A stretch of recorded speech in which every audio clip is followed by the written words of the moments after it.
My father uninvited me from my sister's wedding, so I canceled the $120,000 venue contract and revealed I'd been funding the entire event all along. Hey lovely people! Subscribe to be part of this family and tell us in the comments where you're watching from. With that, let's continue the story. The call came at 9:47 p.m. on a Tuesday. I remember because I was reviewing the final payment schedule for Amelia's wedding venue. $120,000 of my money, though nobody knew that yet. Diane, it's Dad. His voice had that edge, the one I'd learned to recognize in childhood. We need to talk about the wedding. My stomach dropped. I'd been planning my little sister's dream wedding for 8 months, handling every detail, every payment. What's wrong? Did something happen with the caterer? No, nothing like that. He cleared his throat. Listen, Amelia's been thinking, and while we've been thinking, Sandra should be her maid of honor instead of you. I sat up straighter, my laptop nearly sliding off my lap. What? Dad, I'm her sister. I've been planning this entire. Sandra is family too. She's Gavin's sister, and Amelia wants to make his family feel included. You understand, right? Kinda. Gavin's sister, who I'd met exactly twice, who hadn't contributed a single dollar or minute to this wedding. I've been working on this wedding for months, I said, my voice shaking. That's another thing, Dad interrupted. Gavin's family feels like you're being too controlling, taking over everything. They think it would be better if you just attended as a guest. Give Amelia some space to bond with her new family. The words hit me like ice water. Too controlling. The wedding I was secretly funding entirely. The venue I'd booked using my savings. The dress I'd helped her choose. The flowers, the photographer, the band, all of it. I should have seen it coming. This was the family pattern, wasn't it? Take from Diane. He'll handle it. He always does. Dad, can we talk about this in person? I managed to ask. There's nothing to discuss, Diane. The decision's made. Amelia agrees. You're still invited to the wedding, of course. Just as a regular guest. Regular guest. At the wedding I was paying for. After I hung up, I sat in the dark of my living room, trembling. 29 years old, and I was still trying to earn my place in this family. My mind raced back to when I was 12, watching Dad celebrate Amelia's birth like she was the second coming. Finally, he told his friends, a daughter who looks like me. I was lighter-skinned, took after Mom's side. Amelia had Dad's deep complexion, his features. From that day forward, she was the golden child, and I was useful. I put myself through college while sending money home. I was too busy to attend family gatherings, but never too busy to wire funds when Dad's business struggled. Never too busy to pay Amelia's tuition when their investments failed. The wedding planning had started 8 months ago. Amelia had come to me crying. Dad couldn't afford the wedding she wanted. Gavin's family was well off but traditional. The bride's family had to pay. Please, Dee, she begged. I'll pay you back. I promise. I'd believed her. God, I'd actually believed her. I didn't sleep that night. By 6 a.m. I was calling my best friend, Tanisha. They did what? She shouted through the phone. Uninvited me from being in the wedding. After everything. Well, no. Absolutely not. You need to tell them the truth. Tell them you're paying for everything. I kept it secret because Dad was proud. Because Amelia needed to feel like her family could provide. Because I was always the one making sacrifices to keep everyone else's dignity intact. I can't just. Yes, you can. Diane, when are you going to stop letting them treat you like this? Her words stung because they were true. This wasn't the first time. When I'd graduated summa cum laude, Dad had missed my ceremony for Amelia's middle school play. When I'd bought my first house at 26, he'd asked if Amelia could have my old furniture instead of congratulating me. I'd always told myself it was fine. That I was the older, stronger one. That Amelia needed more attention because she was younger, more sensitive. But this, erasing me from her wedding while I bankrolled it? I pulled up my banking app, staring at the transactions. The venue deposit, $30,000. The full payment, $90,000 more. The photographer, $8,000. The florist, $12,000. The dress shop payment for Amelia's gown and the bridesmaids, $15,000. Over $150,000 total. My savings. My inheritance from Grandma Rose, who'd always seen me. Who'd always valued me. I'd planned to surprise them after the wedding. Look what your daughter did, I'd imagined Dad saying proudly. But that fantasy was dead now. At 10 a.m. my phone buzzed. Gavin. My future brother-in-law, who I'd actually liked.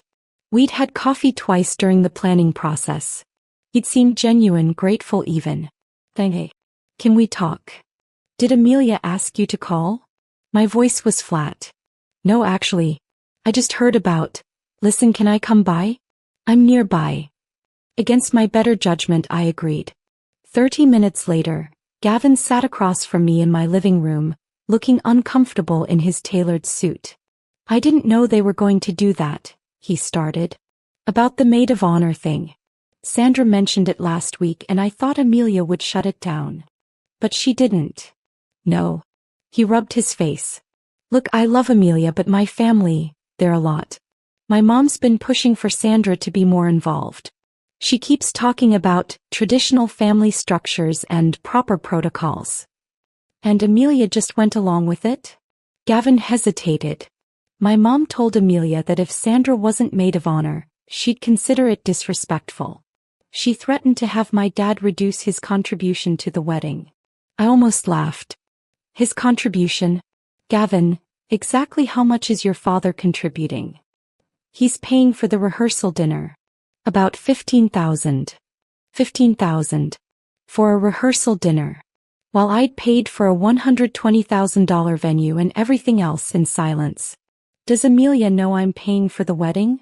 I asked directly. Gavin's face went blank. What? Oh. She said your dad was paying. He took out a loan or something. There was. Dad had lied. Taken credit for my money. After Gavin left, visibly shaken, I started digging. I called my cousin Jennifer, who worked at Dad's company. Jen, I need you to be honest with me. How's Dad's business actually doing? Silence. Then, Diane, you don't know? Know what? He sold the business 6 months ago. Took a consulting position. He's making decent money but nothing like before. My hands went numb. 6 months ago.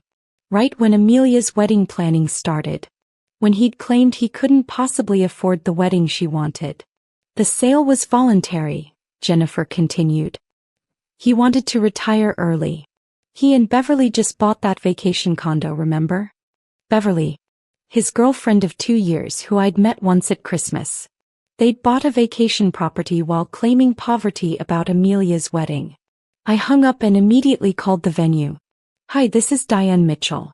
I'm calling about the Wallace King wedding contract. Yes, Ms. Mitchell. Everything's on schedule. Final payment cleared last week. We're so excited. Can you tell me whose name is on the contract? Papers rustled. Your ma'am. Diane Mitchell. Is there an issue? No, I said slowly. Just confirming. And who has authorization to make changes? Only you as the contract holder and payer. Only me. Not Dad. Not Amelia. Me. I thanked her and sat back, my mind racing. They'd all lied. Dad had pretended to fund the wedding while spending his money on a vacation condo. Amelia had believed the lie, or had she? Had she known and said nothing? That question haunted me. I drove to Dad's house unannounced. Beverly answered the door in tennis clothes, looking annoyed. Diane? We weren't expecting. Where's Dad? He's playing golf. What's this about? I pushed past her, walking into the living room I'd grown up in. New furniture. Expensive art on the walls. A brochure for an Alaskan cruise on the coffee table. Nice place, I said. Business must be good. Beverly's face tightened. Your father works hard for what he has. Interesting. Because he told Amelia he couldn't afford her wedding. That he had to take out a loan. Well, weddings are expensive. They are. $120,000 expensive. That's what I've paid. Every cent. While Dad's been taking credit and buying vacation properties. Beverly paled. I don't know anything about that. Where? Is Dad? He gave me the country club name. I drove there in a fury, my hands shaking on the wheel. When I found Dad on the 9th hole with his buddies laughing about some joke, something inside me snapped. Dad, we need to talk. Now. His friends scattered at my tone. Dad looked annoyed. Diane, this isn't the time. You told Amelia you couldn't afford her wedding. You told her you took out a loan. But I paid for everything. Every single thing. And you let her believe it was you. His jaw tightened. Lower your voice. Why? Embarrassed? You should be. You sold your business 6 months ago. Bought a condo with Beverly. But your daughter's wedding? Too expensive for you. That's my private financial business. It became my business when you volunteered my money. Dad grabbed my arm, pulling me away from the course. You want to do this here? Fine. Yes, I told Amelia I was funding the wedding. Because what was I supposed to say? That my daughter has more money than me? That I can't provide for my own child's wedding. So you lied. And took credit for my money. And now you've had Amelia uninvite me from being in the wedding I'm paying for. His face went red. That wasn't about the money. That was about you being controlling. Gavin's mother. Gavin's mother, who I've never met? Who hasn't paid for anything. Her opinion matters more than mine. You don't understand family dynamics. I understand that you've treated me like an ATM my entire adult life. Amelia's tuition? Me. Your business loans? Me. Mom's hospital bills before she died? Me. Dad's face crumpled at the mention of Mom. Your mother wouldn't want you throwing this in my face. Mom told me before she died that she was proud of me. That she saw how hard I worked. That she knew I'd always be okay because I was strong. My voice broke. But she also told me not to let you and Amelia take advantage of that strength. I didn't listen. Diane. I'm done. I'm done being invisible. Done being the checkbook. Done being erased from my own sister's life while funding it. I turned to walk away. If you back out of this wedding, you'll destroy your sister's happiness, Dad called after me. I stopped, turned back. No, Dad. You destroyed it. When you taught her that I don't matter. That my money matters but I don't. I drove straight to Amelia's apartment. She answered in her robe, face mask on, looking relaxed. Happy. Dee. What are you doing here? We need to talk. Now. Something in my face made her step aside. Her fiancé Gavin appeared from the bedroom, already dressed. He'd called her. Warned her. Amelia, tell me the truth.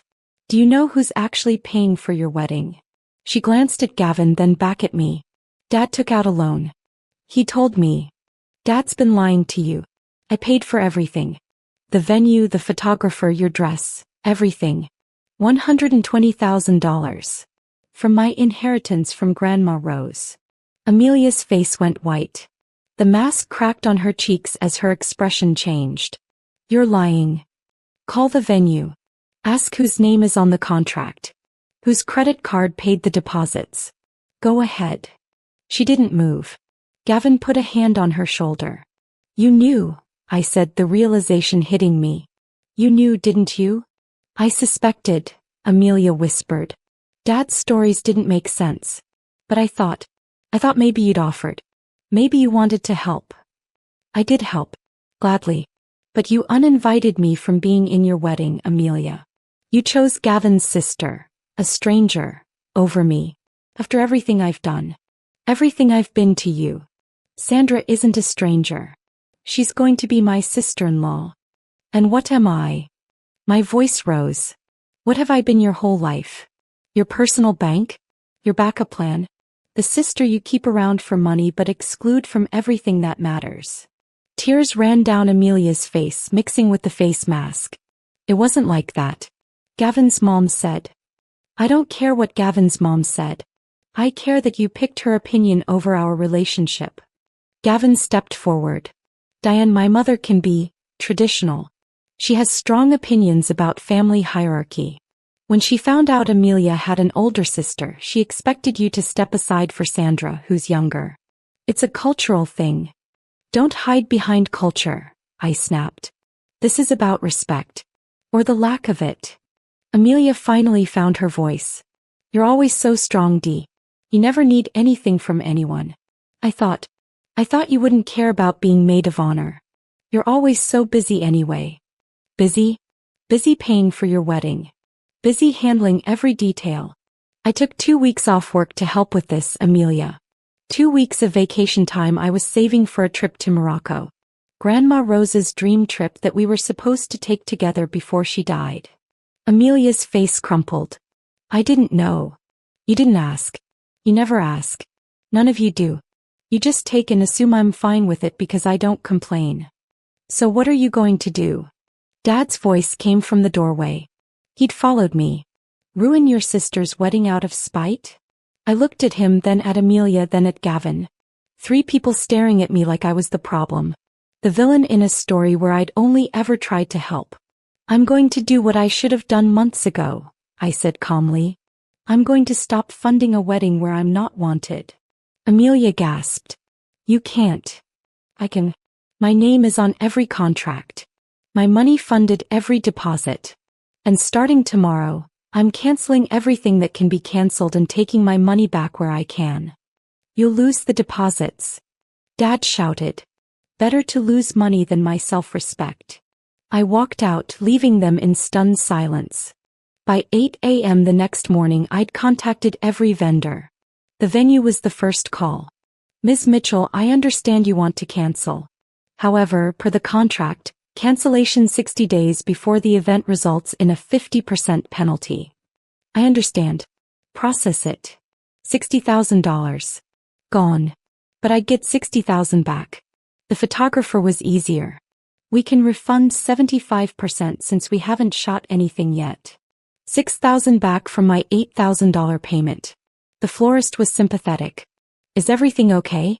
I can refund 80%. $9,000 back from $12,000. My phone started ringing around 9 a.m.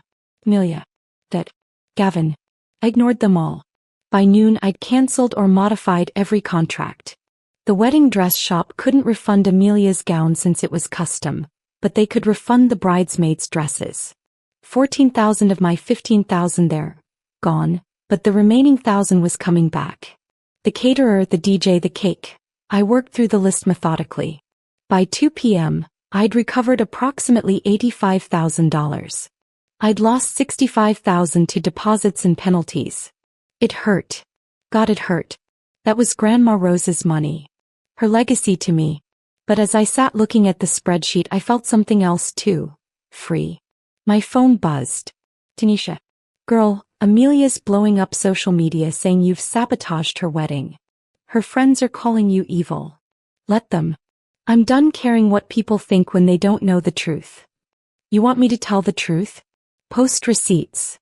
I thought about it. The petty satisfaction of exposing them all. But then I thought of Grandma Rose. What would she want? No, I said. I don't need to prove anything to strangers. Dad showed up at my house that evening. I watched him through the window standing on my porch ringing the bell. I didn't answer. He started shouting. Diane, open this door. You can't do this to your sister. My neighbor, Mrs. Porter, came out. Sir, you need to leave or I'm calling the police. This is my daughter's house. And she clearly doesn't want you here. Leave. Now. God bless Mrs. Porter. Dad left, but not before shouting, You're dead to me. You hear me? Dead to this family. Those words should have hurt more. Maybe they would later. Right now I just felt numb. That night, Gavin called from a different number. I answered without thinking. Diane, please. Amelia's devastated. The wedding is in 8 weeks. We have no venue, no photographer. Then I suggest your mother finds alternatives. Since she had so many opinions about how things should be done. This isn't fair. Fair? Gavin, what's your mother contributing to this wedding? Actually, don't answer. I know. Nothing. She contributed criticism and demands while I paid for everything. My father's paying for the rehearsal dinner. $15,000 for a rehearsal dinner when the wedding itself costs nothing? How generous. My laugh was bitter. You all deserve each other. Amelia didn't know you were paying. She thought Dad. She suspected. She admitted it. She just didn't care enough to ask. And that tells me everything I need to know about how she values me. I hung up. This time I blocked the number. The hate messages on social media started around midnight. Amelia's friends. Calling me selfish. A narcissist. Evil. One said I'd ruined Amelia's life out of jealousy. I deleted all my social media apps and went to bed. 3 weeks passed. The wedding date came and went. I didn't know what happened, if they postponed, downsized, or canceled. I'd blocked everyone. Then cousin Jennifer called. Dee, I need to tell you something. The wedding happened.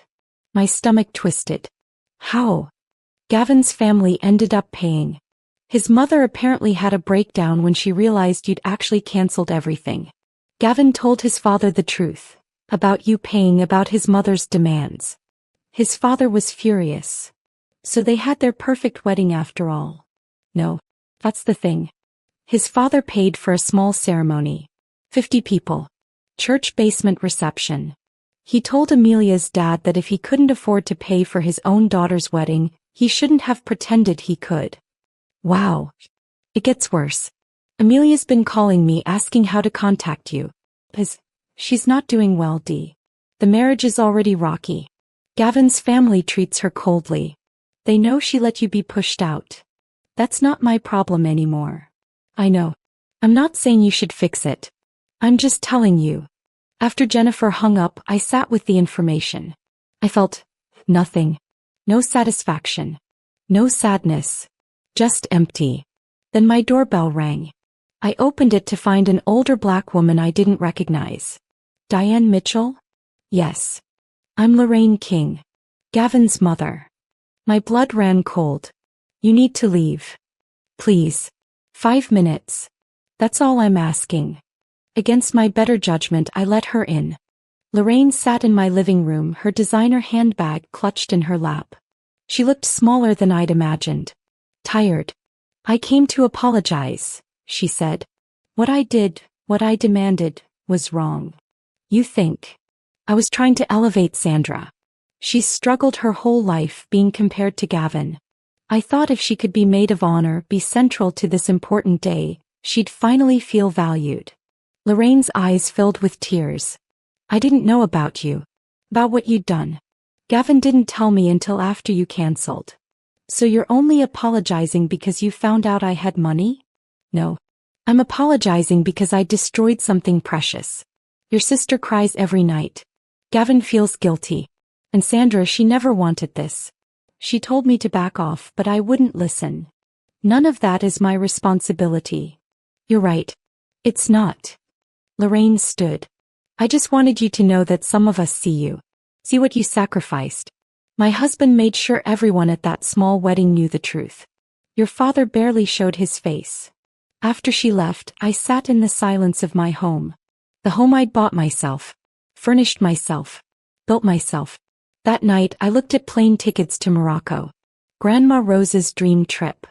The money I'd recovered from the cancellations, $85,000, sat in my account. I booked a first-class ticket. 3 weeks in Morocco, staying in Riyadh, exploring markets, seeing everything Grandma Rose had told me about. As I confirmed the purchase, my phone buzzed. Amelia. I almost ignored it, but something made me answer. Dee. Her voice was small, broken. Dad told me everything. About the money. All the lies. I'm so sorry. I know you are. Can we fix this? Can we? No, Amelia. We can't. You chose to diminish me. You suspected the truth and ignored it because it was convenient. That's not something sorry fixes. She sobbed. I love you. You're my sister. I was your sister. I was your ATM. I don't know what I am to you now, and honestly, I don't want to find out. I hung up. This time I didn't feel numb. A deep, aching sadness for the family I'd wanted but never really had. But beneath that sadness was something else. Relief. Freedom. The weight of their expectations finally lifted. I opened my laptop and began typing. Not for them, for me. My story. My truth. The lesson Grandma Rose had tried to teach me. That love without respect isn't love at all. That family who only values your resources isn't family worth keeping. 3 months later, I stood in the blue streets of Chefchaouen, the Moroccan city Grandma Rose had dreamed of. The sunset painted everything gold and azure. I took a photo and captioned it, "Finally taking the trip I was meant to take." Some journeys require letting go of the baggage and the people weighing you down. I posted it and turned off my phone. In that moment I finally understood. I hadn't lost a family. I'd freed myself from people who never truly valued me. And sometimes the most loving thing you can do is walk away. If this story resonated with you, share it with someone who needs to hear that they deserve better. Remember, you teach people how to treat you. Sometimes the kindest thing you can do for yourself is say no. Subscribe for more stories about boundaries, family dynamics, and finding your power. What would you have done in this situation? Let me know in the comments.